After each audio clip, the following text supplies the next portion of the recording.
Phone വാങ്ങാൻ പോകുമ്പോൾ, ഒരു കമ്പ്യൂട്ടർ വാങ്ങാൻ പോകുമ്പോൾ, ഒരു വണ്ടി വാങ്ങാൻ പോകുമ്പോൾ 100 റിവ്യൂ 1000 ചോദ്യങ്ങൾക്ക് ശേഷമാണ് നമ്മൾ വാങ്ങുന്നത്. അതിൽ വലിയൊരു ഇൻവെസ്റ്റ്മെന്റ് ചെയ്യുമ്പോൾ നിങ്ങളുടെ ഉത്തരവാദിത്തം എത്ര വലുതായിരിക്കണം? 90% ആൾക്കാർക്ക് അറിയില്ല. അതാണ് അല്ല, അത് നമ്മൾ അറിയണം. സിനിമ കാണാൻ നമ്മൾ സമയം കണ്ടുപിടിക്കുമ്പോൾ അതിൽ വലിയൊരു പൈസ ഇടാൻ പോകുമ്പോൾ അത് നമ്മുടെ റെസ്പോൺസിബിലിറ്റിയാണ്. ഇതുകൊണ്ടാണ് സാധാരണക്കാരൻ ഇപ്പോഴും ഉറങ്ങുന്നത്. ചോദ്യം എന്താ? കാശ് ഉണ്ടാക്കിയിട്ട് ഉറങ്ങണോ പിച്ചക്കാരനായിട്ട് ഉറങ്ങണോ എന്നുള്ളതാണ്. കാരണം അവൻ ബാങ്കിലാണ് സേവ് ചെയ്തേക്കുന്നത്, ഈ ബാങ്കുകാർ ആ സ്വർണ്ണക്കടയിലാണ് ഇൻവെസ്റ്റ് ചെയ്തേക്കുന്നത്. അവന്മാർ കാശ് ഉണ്ടാക്കി നിങ്ങളെ വെച്ച്. അപ്പോൾ ആര് ശശിയായി? ഇതാണ് അല്ല, ഈ ജനറൽ നമ്മുടെ ആളുകൾക്ക് ഈ പറയുന്ന കാര്യങ്ങൾ പറഞ്ഞു കൊടുക്കാത്തത് കൊണ്ട് വരുന്ന കുറവാണ്. കാശ് ഉണ്ടാക്ക്, 2-3 തലമുറയ്ക്കുള്ളത് ഉണ്ടാക്കിയിട്, now take rest, voluntary retirement, enjoy the money. ഈ മെസ്സേജ് നമ്മുടെ കുട്ടികൾക്ക് കിട്ടിയാൽ ഓട്ടോമാറ്റിക്കലി നേരത്തെ ആ പറഞ്ഞ വിദ്യാഭ്യാസത്തിലെയും ഫ്രണ്ട്ഷിപ്പിലെയും ഒരുപാട് ഗ്യാപ്പുകൾ ക്ലോസ് ആവും.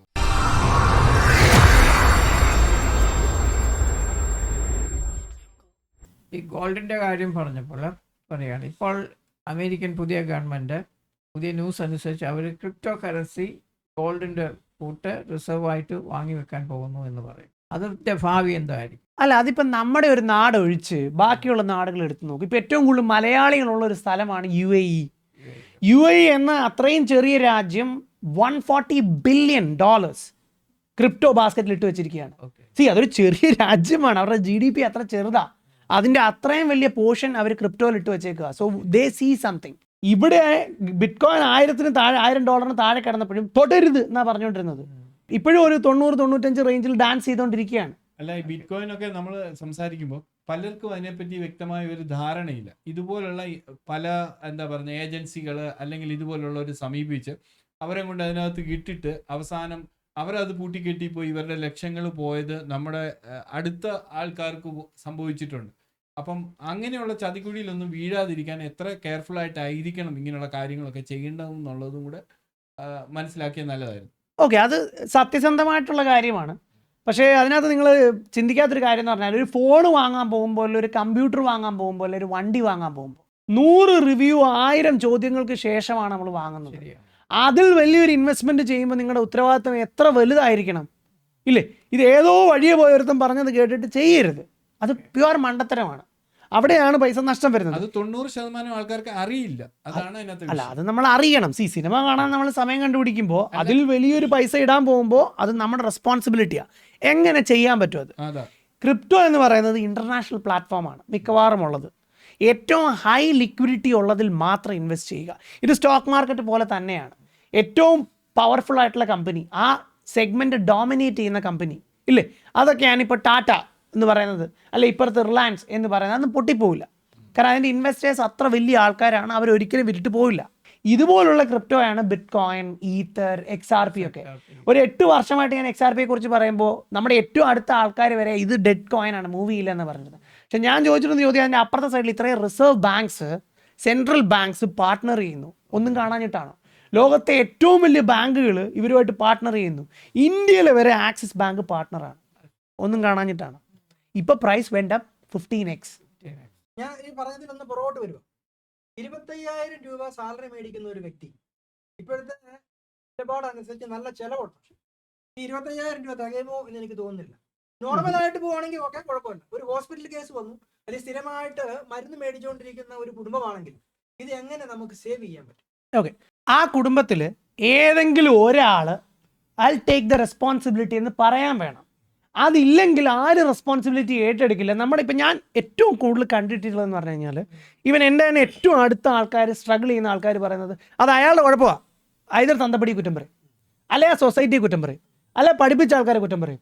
അണ്ണാ, ഇത്രയും പേര് കുറ്റമാണ് നിങ്ങൾ പറയുന്നതെങ്കിൽ അതിനകത്ത് എവിടെയെങ്കിലും സ്വന്തം കുറ്റം കൂടെ ഒന്ന് നോക്കണം, ഇല്ലേ? അത് എവിടെ നമ്മൾ പറയുന്നു? ടേക്ക് റെസ്പോൺസിബിലിറ്റി എന്നതിന് പറയുന്നത്. എല്ലാ മില്യനേഴ്സും പറയുന്നൊരു കാര്യമാണ്, take responsibility. If there is something wrong in your company, ചിലപ്പോൾ എംപ്ലോയീസിൻ്റെ പ്രശ്നമായിരിക്കാം, ബട്ട് ടേക്ക് റെസ്പോൺസിബിലിറ്റി. ആ എംപ്ലോയീസിനെ എങ്ങനെ അത് അവയർനെസ് ക്രിയേറ്റ് ചെയ്യാം, നെക്സ്റ്റ് ടൈം അവരത് ചെയ്യാതെ എങ്ങനെ കൊണ്ടുപോകാം. Take that responsibility on your shoulders. ഒരു വീട്ടിലെ കാര്യമാണ് ഇപ്പം ചോദിച്ചതെങ്കിൽ മിസ്റ്റർ ജിജോ അതിനകത്ത് മനസ്സിലാക്കേണ്ട കാര്യം, ഇപ്പോൾ ആ വീട്ടിൽ 25,000 രൂപ ചിലവുണ്ട്. എഗെയിൻ എത്ര മണിക്കൂർ ഉറങ്ങുന്നു? ഇപ്പോൾ പ്രോബ്ലം ഇസ് മെജോറിറ്റി ആൾക്കാർ പറയുന്നത് 8 മണിക്കൂർ ഉറങ്ങണം ഹെൽത്തി ആയിരിക്കാൻ. പിച്ചക്കാരനായിട്ട് ഹെൽത്തി ആയിരിക്കണോ, കാശുകാരനായിട്ട് ഇച്ചിരി സ്ട്രെസ് ചെയ്തിരിക്കണോ? ഇതാണ് ചോദ്യം. 4 മണിക്കൂർ ആവറേജ് ആയിട്ട് കഴിഞ്ഞ് 8-10 വർഷമായിട്ട് ഉറങ്ങുന്നൊരു വ്യക്തിയാണ് ഞാൻ. ഇപ്പോൾ ക്രിപ്റ്റോ മാർക്കറ്റ് പ്രോഫിറ്റ് ഒക്കെ എടുത്ത് വെളിയിൽ വന്നതിന് ശേഷം ഒരു 8-10 മണിക്കൂർ ഉറങ്ങുന്നുണ്ട്. ഗുഡ്.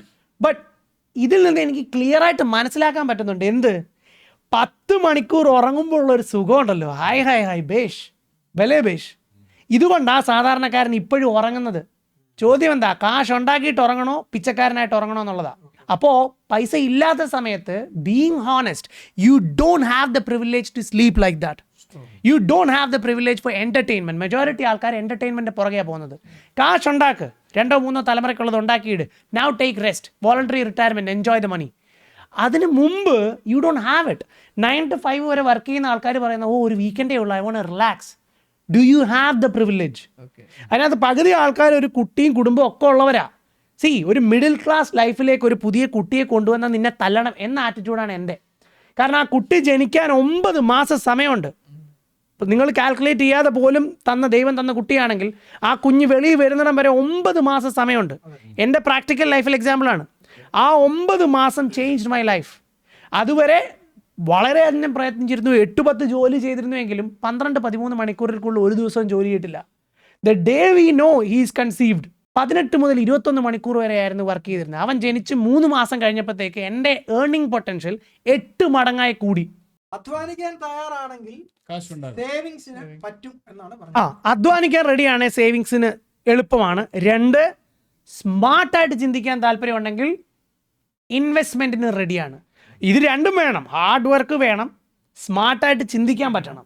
എന്ന് വെച്ചാൽ ഇപ്പോൾ കല്ല് വെട്ടുന്ന ഒരാൾ, അയാളും കഷ്ടപ്പാടാ, ഹെവി ജോലിയാ, റൈറ്റ് അല്ലെ? ഇപ്പോൾ ഒരു സ്കൂളിൻ്റെ സെക്യൂരിറ്റി, അയാളും ജോലിയാണ് ചെയ്യുന്നത്.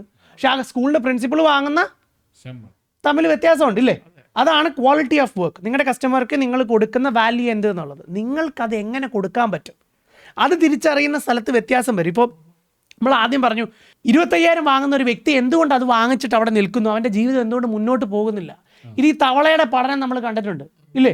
3 ബാസ്ക്കറ്റിൽ ഒരേ ബ്രീഡ് ഓഫ് തവളകളെ ഇട്ട് വളർത്തുന്നു, 3ന്റെ ഹൈറ്റ് വ്യത്യസ്തമാണ്. ഇതിൽ കിടന്ന് ചാടി ശീലിക്കുന്ന തവള ആ ഹൈറ്റിലെ പിന്നെ ചാടൂ. ഏറ്റവും പൊക്കത്തിലുള്ള റൂഫ് വെച്ച് കൊടുത്തവൻ ഏറ്റവും ഹൈറ്റിൽ ചാടുന്നത്. സെയിം ബ്രീഡാണ്, എല്ലാവർക്കും ഒരേ കപ്പാസിറ്റിയാണ്. ഇതെവിടെയാണ് പ്രശ്നം? സ്കൂളുകളിലും വീടുകളിലും. ഈ അടുത്തും കൂടെ നമ്മുടെ വേണ്ടപ്പെട്ട ഒരാൾ പറയുന്നതോ പ്രാർത്ഥിക്കുന്നതോ ഞാൻ കേട്ടു, താണ നിലത്തെ നീരോടു അവിടെ ദൈവം കനിവേകു. അപ്പം ഞാൻ മനസ്സിലിരുന്ന് ചിന്തിച്ചു, അത് വേണം, പക്ഷേ അത് പറഞ്ഞു കൊടുക്കുമ്പോൾ എങ്ങനെ പറഞ്ഞു കൊടുക്കണമെന്നുള്ളതാണ്. വേറൊരിടത്ത് കേട്ടു, വലിയ സ്വപ്നങ്ങളൊന്നും പാടില്ല, നമുക്കൊത്ത സ്വപ്നങ്ങളെ പാടുള്ളൂ. സി, മാർക്ക് വാങ്ങിച്ചുകൊണ്ട് വരുമ്പോൾ ഇതേ അപ്പനും അമ്മയും ഇത് പറയുമോ? എൻ്റെ അവൻ്റെ സ്വപ്നം കാണാത്തത് ആ സമയത്ത് 60 വാങ്ങിച്ചുകൊണ്ട് വരുന്ന മോനോട് 90 വാങ്ങാനാണ് പറയുന്നത്. അപ്പോൾ ആ മോന് തിരിച്ച് അപ്പനോട് പറയാനുള്ള അവകാശമുണ്ട്, താൻ 25,000 വാങ്ങുന്നത്, പോയി 50,000 ഉണ്ടാക്കണമെന്ന്, റൈറ്റ്? അതൊരു വ്യത്യാസമാണ്. അപ്പം അത് പറയുമ്പോൾ ആൾക്കാർക്ക് ഇഷ്ടപ്പെടില്ല. ഇത് പറയുന്ന ആൾക്കാർ പറയുന്നത് നല്ല വണ്ടിയുണ്ട്, എന്തിനാ അടുത്ത വണ്ടി, അതൊക്കെ ആക്രാന്തം, ആർഭാടമാണ്. സി, നിങ്ങളുടെ കുട്ടികളോട് നിങ്ങൾ എന്തുകൊണ്ട് പറയുന്നില്ല? 50 മാർക്ക് വാങ്ങുമ്പോൾ അത് മതി മോനെ എന്ന് പറയുന്നില്ല, അവനോട് 100 വാങ്ങണമെന്നല്ലേ പറയുന്നത്? അതൊരു വ്യത്യാസമാണ്. അപ്പോൾ ഈ ഒരു കാര്യം എല്ലായിടത്തും ശ്രമിച്ചാൽ അത് സാധ്യമാണ്. പലപ്പോഴും നമ്മുടെ ചിന്തയാണ് അവിടെ വൈൻഡ് അപ്പ് ചെയ്യുന്ന കാര്യം. ഒരു സേഫ് സോണിൽ നമുക്കൊരു ജോലിയോ അല്ലെ എന്തെങ്കിലും ഒന്ന് കിട്ടി കഴിഞ്ഞാൽ അടുത്തൊരു റിസ്ക് നമ്മൾ ഏറ്റെടുക്കാനോ അല്ലെ ഫുഡ് സ്റ്റെപ്പ് വെക്കാനോ നമ്മൾ ചിലപ്പം മടിക്കും. അതാണ് പലപ്പോഴും പലർക്കും ചിലയിടത്ത് അങ്ങ് സ്റ്റക്കായി പോകുന്നതിന്റെ കാരണം. അതാ ഒരു മനസ്സ്. അത് എവിടെയാണ് നമുക്ക് ലീക്ക് കിട്ടുക? ഒന്ന് നമ്മുടെ ഫാമിലിയിൽ കിട്ടണം, അല്ലെങ്കിൽ നമ്മുടെ സ്കൂളിൽ കിട്ടണം, അതല്ല ഫ്രണ്ട് സർക്കിളിൽ. അല്ല, അത് ഇല്ലാതാക്കുന്നതാണെന്നുള്ളതാണ് ഞാൻ വിശ്വസിക്കുന്നത്. ഇപ്പോഴത്തെ മീഡിയയുടെ ഏറ്റവും വലിയൊരു തൊഴിലെന്ന് പറഞ്ഞാൽ അതാണ്. എന്ന് വെച്ചാൽ അവർ വെളിയിൽ കൊണ്ടുവരുന്ന ബിസിനസ്സുകാരുടെ ഹിസ്റ്ററി ശ്രദ്ധിച്ചിട്ടുണ്ടോ? എല്ലാം പൊട്ടിപ്പോയ ആൾക്കാരാണ്. ഇത്ര ഇൻവെസ്റ്റ് ചെയ്തു, പൊട്ടിപ്പോയി, വഴിയാധാരമായി. എന്നാൽ ഒന്നും ഇല്ലാത്തടത്തുനിന്ന് ലോൺ എടുത്ത് അല്ലെ ഭാര്യയുടെ സ്വർണം പണയം വെച്ച് കയറി വന്ന് തലപ്പത്തിരിക്കുന്ന ആൾക്കാരെ കുറിച്ച് അധികം പറയാൻ സമയമില്ല. അവരെങ്ങനെ വന്നു എന്നുള്ളത് അവരുടെ ഇൻ്റർവ്യൂസ് വീണ്ടും വീണ്ടും ടെലികാസ്റ്റ് ചെയ്യാൻ സമയമില്ല. അതായത് ഏതെങ്കിലും ഒരു സിനിമാ നടൻ വാങ്ങിച്ച ചാനലാണെങ്കിൽ അവൻ്റെ 100 സിനിമ അതിൽ മാറ്റി മാറ്റി പ്ലേ ചെയ്യും. അതിന് അവന് ഗുണമുണ്ട്, സാറ്റലൈറ്റ് റൈറ്റ്സ്, അഡ്വർടൈസ്മെന്റ്. കാണുന്നവൻ എന്നാ ഗുണമേ? സിനിമ കാണുന്നു, ക്രിക്കറ്റ് കാണുന്നു, അവന്മാരപ്പുറത്ത് പൈസ ഉണ്ടാക്കുന്നു നിങ്ങളുടെ സമയം വെച്ച്. That's why we say time is money. നിങ്ങളുടെ ടൈം ഉപയോഗിച്ച് അവൻ കാശുണ്ടാക്കുന്നു, നിങ്ങളുടെ ടൈം ഉപയോഗിച്ച് നിങ്ങൾക്ക് കാശുണ്ടാക്കാൻ എന്ന് പറ്റുന്നോ അന്ന് ഈ സാമ്പത്തിക ബുദ്ധിമുട്ടുകളിൽ നിന്ന് നിങ്ങൾ മാറി. അത് വിദ്യാഭ്യാസം ഒരു മെയിൻ പോയിന്റ് ആണ്. മിസ്റ്റർ ജിജോ പറഞ്ഞ പോലെ ഇപ്പോൾ സ്വിറ്റ്സർലാൻഡ് അല്ലെങ്കിൽ സ്വീഡനൊക്കെ എടുത്തു നോക്കിയാൽ ഫൈനാൻഷ്യൽ ബേസിക്സ്, ഫൈനാൻഷ്യൽ ലിറ്ററസി അവരുടെ സ്കൂളുകളിൽ, ഹൈസ്കൂളുകളിൽ പഠിപ്പിക്കുന്നുണ്ട്. അതുകൊണ്ട് സേവിങ് ഹാബിറ്റ്സ് അവർക്കൊരു പൊടിയുണ്ട്. അതുകൊണ്ട് അവരുടെ ഇടയിലുള്ള മില്യനേഴ്സിന്റെ എണ്ണം കൂടുതലാണ്. നമ്മുടെ ഈ ഗ്രാമാന്തരീക്ഷത്തിൽ ഈ ഓൺലൈൻ പ്ലാറ്റ്ഫോം അല്ലാതെ എങ്ങനെ ഒരു ഇൻകം ജനറേറ്റ് ചെയ്യാൻ വല്ല? അല്ല, ഇതിനകത്ത് മിസ്റ്റർ രജി ചിന്തിക്കേണ്ട കാര്യം എന്ന് പറഞ്ഞാൽ, ഇപ്പം ഞാൻ കേട്ടിട്ടുള്ള ഒരുപാട് ഇൻ്റർവ്യൂസിൽ ഇപ്പോൾ ബഫറ്റിനെ എടുക്കുക, വാറൻ ബഫറ്റ്. പുള്ളി തുടങ്ങണ കാലത്ത് പുള്ളിക്ക് ഈ ഇൻ്റർനെറ്റോ അല്ലെ ബർക്ക്ഷയർ ഹാത്വേ ഒന്നും ഇല്ല. പുള്ളി മൊട്ടക്കച്ചവടമായിരുന്നു ബേസിക്കലി ചെറുപ്പത്തിൽ 10-11 വയസ്സിൽ.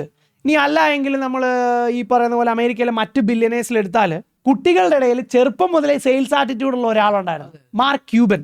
പുള്ളിയുടെ ഇൻ്റർവ്യൂസിൽ കേട്ടിട്ട് മനസ്സിലായ കാര്യം എന്ന് പറഞ്ഞാൽ കാർഡ്സ് ഉണ്ടല്ലോ അതെടുക്കും. പുള്ളി ഒരു 5 സെറ്റ് കാർഡ്സ് വാങ്ങും, ഓക്കെ, പ്ലേയേഴ്സിൻ്റെ കാർഡ്. എന്നിട്ട് ഇത് മിക്സ് ചെയ്ത് മാഷ് ചെയ്തിട്ട് 10 സെറ്റാക്കും. ഓക്കെ, എല്ലാവർക്കും ഫേമസ് ആയിട്ടുള്ള ആൾക്കാരുടെ വേണം, അത് എല്ലാ സെറ്റിലും വെക്കും. എന്നിട്ട് പറയും ഇതിനകത്ത് നിങ്ങൾ എടുത്ത ഈ 2 പേരുടെ കാർഡ് നിങ്ങൾക്ക് ഉറപ്പാണ്. അങ്ങനെ അത് വിൽക്കും. 5 വാങ്ങിച്ചിട്ട് അവൻ 10 വിറ്റോ പൈസ ഉണ്ടാക്കി. സി, അതൊരു ആറ്റിറ്റ്യൂഡാണ്. അവൻ എവിടെ കണ്ടു, എങ്ങനെ കണ്ടു, ആര് പറഞ്ഞു കൊടുത്തു എന്നുള്ളത് എനിക്കറിയില്ല. ബട്ട് ആ sales man was inside him. എല്ലാവരും സെയിൽസ് ചെയ്യുന്ന ആൾക്കാരാണ്, അല്ല എന്ന് പറയരുത്. നിങ്ങൾ നിങ്ങളുടെ ഒരു ഇൻ്റർവ്യൂവിന് വേണ്ടി പോകുമ്പോൾ you are selling yourself, right? എനിക്ക് ഇത്രയും കഴിവുകളുണ്ട്, ഇന്ന ഡിഗ്രി ഉണ്ട്, ഇല്ലേ? ഇത് വെച്ചാൽ നിങ്ങൾ അവിടെ നിങ്ങളെ ഇൻ്റർവ്യൂവിന് ചെല്ലുന്നത്. You are doing A sales, ഇല്ലേ? സാധനം വിൽക്കാൻ വീട്ടിൽ വരുന്ന പിള്ളേരും ചെയ്യുന്ന സെയിൽസാണ്. അപ്പം അത് കറക്റ്റായിട്ട് പഠിച്ചാൽ നിങ്ങൾക്ക് മുന്നോട്ട് പോകാം. അതൊരു ജോലിയാണെങ്കിൽ CEO വരെ എത്തുന്നത് ഭാഗ്യം കൊണ്ടല്ല, അവൻ്റെ ഹാർഡ് വർക്കും അവൻ്റെ ടാലൻറ്റും ലേണിംഗ് എബിലിറ്റി, പുതിയതായി പഠിച്ചുകൊണ്ടിരിക്കുക എന്നുള്ളതാണ്. Communication skill is very important. കാരണം നിങ്ങൾക്ക് അറിയാവുന്നുള്ളത് മാത്രമല്ല, അത് ആ പേപ്പറിൽ വരണം. അത് ഇവിടുത്തെ പരീക്ഷയിലും അതുപോലെ നിങ്ങൾക്ക് എല്ലാം അറിയാം, വല്ല കാര്യമുണ്ടോ എഴുതി വെച്ചില്ലെങ്കിൽ അതിന് മാർക്ക് കിട്ടില്ല. സെയിം ലൈഫിൽ നിങ്ങൾക്ക് അറിയാമെങ്കിൽ നിങ്ങൾക്കത് അറിയാമെന്ന് നാട്ടുകാർ അറിയണം, ഇല്ലെങ്കിൽ അതിന് മാർക്കില്ല. നിങ്ങൾക്ക് അറിയാമെന്ന് നാട്ടുകാർ അറിഞ്ഞാൽ അതിൽ പൊട്ടൻഷ്യൽ ഉള്ള ആൾക്കാരുണ്ടാവും ഫൈനാൻഷ്യലി, അവർക്ക് ഇതിന് കഴിവില്ല. They will seek your help. ഈ സേവിങ്സിനെ കുറിച്ച് പഠിക്കാനായിട്ട് വല്ല പുസ്തകങ്ങളോ വല്ലോ ഒക്കെ പൊതുജനങ്ങൾക്ക് മേടിക്കാൻ പറ്റുമോ? അതിനെ കുറിച്ചൊന്ന് പറയാം.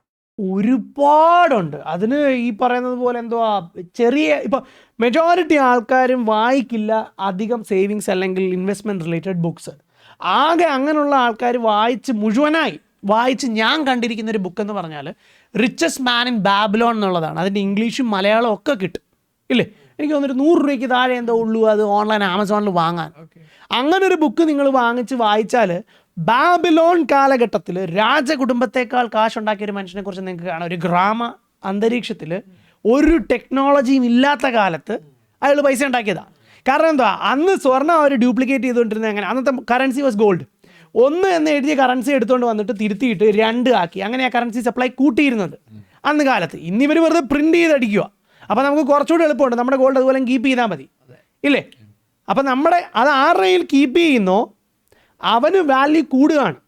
ഇപ്പോൾ ലാസ്റ്റ് 5 വർഷത്തിൽ സ്വർണ്ണം 75% ഇൻ്റർനാഷണൽ മാർക്കറ്റിൽ പോയി, അല്ലെ നമ്മുടെ നാട്ടിൽ 200% പോയി എന്ന് പറയുമ്പോൾ സ്വർണ്ണക്കടക്കാരുടെ ഇപ്പോഴത്തെ എബിലിറ്റി ഒന്ന് ആലോചിച്ച്. അവരുടെ reserves is in gold, they went up 200%. സാധാരണക്കാരൻ എന്ത് കിട്ടി? കാരണം അവൻ ബാങ്കിലാണ് സേവ് ചെയ്തേക്കുന്നത്, ഈ ബാങ്കുകാർ ആ സ്വർണ്ണക്കടയിൽ ഇൻവെസ്റ്റ് ചെയ്തേക്കുന്നത്, അവന്മാർ കാശുണ്ടാക്കി നിങ്ങളെ വെച്ച്. അപ്പോൾ ആര് ശശിയായി? ഇതാണ് അല്ല, ഈ ജനറൽ നമ്മുടെ ആളുകൾക്ക് ഈ പറയുന്ന കാര്യങ്ങൾ പറഞ്ഞു കൊടുക്കാത്തത് കൊണ്ട് വരുന്ന കുറവാണ്. ഇപ്പം എല്ലാവർക്കും, ഞാൻ ഉൾപ്പെടെ എല്ലാവർക്കും അടുത്ത ലെവലിലേക്ക് എത്തണമെന്ന് ആഗ്രഹമുള്ളവരാണ്. നമ്മൾ കൂടുതലും ഫിനാൻഷ്യൽ ഡിപ്പെൻഡ് ചെയ്യുന്ന ചിലപ്പം ബാങ്കേഴ്സിനെ ആയിരിക്കും, അവരായിരിക്കും നമ്മളെ അഡ്വൈസ് ചെയ്യുന്നത്. നമ്മൾ അവരുടെ അഡ്വൈസ് ഒരു ട്രൂ അഡ്വൈസ് ആയിട്ട് ചിലപ്പം അല്ല. ആദ്യം അതിൽ ഞാനൊരു കാര്യം ചോദിക്കട്ടെ, നമ്മളിപ്പോൾ ഒരു അസുഖം വന്നാൽ ഡോക്ടറെ അടുത്ത് പോയി, എഗ്രീഡ്. ആ ഡോക്ടറെ മോനൊരു അസുഖം വന്നാൽ അവൻ വേറെ ഡോക്ടറെ അടുത്ത് പോകും? ഇല്ലല്ലോ, അവൻ ചികിത്സിക്കും, റൈറ്റ്?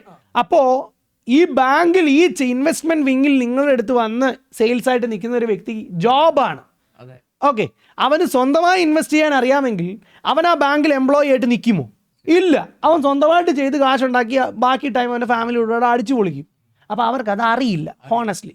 കാരണം ഒരു 3 മാസം മുമ്പ് വരെ ടാറ്റാ മോട്ടോഴ്സിൽ ഇൻവെസ്റ്റ് ചെയ്യുമെന്ന് പറഞ്ഞ ബാങ്കുകളുണ്ട് ഇവിടെ. ഞാൻ നാട്ടിൽ വന്ന സമയത്ത് ഞാൻ അവരോട് പറഞ്ഞു, you buy that, I short it. I was that confident it will go down. ഇപ്പോൾ ഒന്ന് നോക്കിയേ, അന്ന് മിസ്റ്റർ റെജിയോട് ഞാൻ പറഞ്ഞിരുന്നു ഇപ്പൊ 1150 വാങ്ങരുത്, ഇപ്പൊ 600, 50% ഡൗൺ ആ. ഈ ബാങ്കുകാർ പറഞ്ഞ് കേട്ടിരുന്നെങ്കിൽ, റൈറ്റ്? എന്ന് വെച്ചാൽ ഇത് മാർക്കറ്റാ, എല്ലാവർക്കും കാണാം, മനസ്സിലാക്കാം, പഠിക്കാം, പക്ഷെ സമയമില്ല.